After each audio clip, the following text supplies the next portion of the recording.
Kisa nga pala si Spider at tayo nagbabalik para sa malupitan na namang tutorial video. At ang tutorial video ito ay tungkol sa paano ano nga yun? So, alanan ko lang.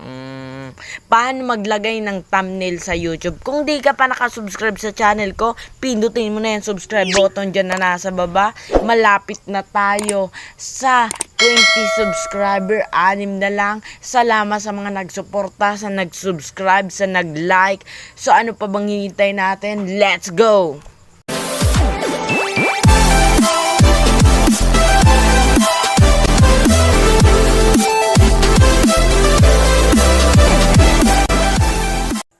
Bago tayo magsimula, gusto ko lang palang sabihin na ipapakita ko sa video ito ang dalawang paraan para makapaglagay ng thumbnail sa YouTube.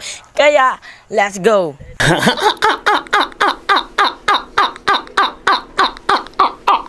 Unang-una at kailangan nyong gawin, pumunta kayo dito sa may library yan. Pig-zoom ko na. So, yan. Punta kayo dyan. At pindutin nyo tong your video kasi yan nga, mga video mo. So, dito. At pindutin mo lang yung gusto mong video at yung 3 dots na to para ma-edit mo siya. So, pindutin mo lang yung edit. So, yan, mapupunta ka dito. Pwede mo pala dito i-edit ang title, description. Pwede mo siyang i-private at dito. Marami ka pa dito pwedeng gawin. So, dito, pindutin nyo lang yung nasa taas doon at dito sa change. So, dito sa change, makakapili kayo ng pwede nyong maano.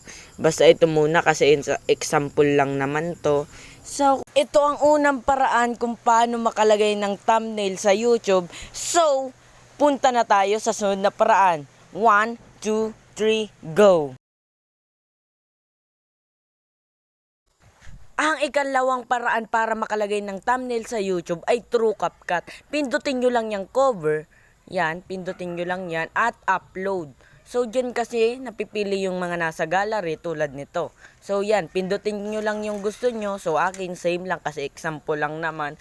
Yan. So, pindutin nyo lang yung confirm and save. Bago tayo magtapos, gusto ko lang sanang sabihin na sana pindutin nyo ang subscribe button, like button dyan na nasa baba. Malapit na tayo sa 20 subscriber. And shout out kay Doremos.